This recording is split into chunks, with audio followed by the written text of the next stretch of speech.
May bubong na at sahig ang ating chicken pastil production area. Okay, so check natin Jay yung ating pinapagawang Pastilan! Talagang mabilis itong umuusad at mabilis ding matatapos. Kaso ibig sabihin din, mabilis ding mauubos ang budget para dito. Pero okay lang yan. Mag-a-attract ng maraming possibility itong production area natin. Hindi lang kasi chicken pastil, kundi iba pang product ang gagawin natin dito. Matapos nga ang pagsisipat ng hollow blocks, bubong na ang kasunod niyan. Para naman hindi na maabala ang ibang gawain kahit umulan. Pero bago yan, itour muna namin kayo sa ginagawang chicken pastil production area. Okay, so check natin Jay yung ating pinapagawang Pastilan! production area ng ating pastil. I-tour mo. Pagpasok mo, Pagpasok, mo, ito yung pintuan. Siyempre, papasok ka sa pintuan, hindi sa bintana. pagpasok mo, yun na. Yun Ano lang. na ah. yun? Ito lang yung parte. Wala nang iba pa. So, tapos ng itong patong nito, tapos na yan. Yan yung pinakamataas. Ano na lang to? Yung pababa na ganun na. Aba, yun na pala yun?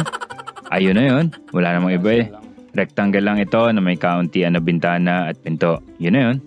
Steel trusses na ang pinagawa ko. Kasi sa lahat na natatanong ko, ang cost kapag steel trusses ang ginamit ay hindi na nalalayo kung kahoy ang gagamitin. Marami pang benefits ang bakal. Una nga, matibay dahil bakal nga. Hindi kakalawangin kung hindi naman mababasa. Pati na yung yero. Unlike kasi sa kahoy, pag nagpawis, naku po, ang yero ay kawawa dahil sa kalawang. Hindi rin aanayin ito at bubukbukin. Diba? Ang daming benefits. Samantalang kapag coco lumber, mas maraming kahoy ang kailangan kumpara kapag bakal at madalas pang mabibili mo na kahoy mga buaw. Napakamumura. Kaya pag natuyo, akala mo styro. Yep, naka-experience ako niyan. Kaya nag-decide na ako sa steel trusses kasi pang matagalan naman ang gusto natin dito. Nang itry ang pinakaunang yero, may problema, medyo kapos. Pero ang nangyari daw, nung dineliver ang yero na sinukat ito ni Foreman, magkasapin ang yero at di napansin na nakalagpas ng konti yung isa, kaya akala ay mas mahaba ito sa aktual na sukat. Kaya nakita na lang ito ay nung unang lapat.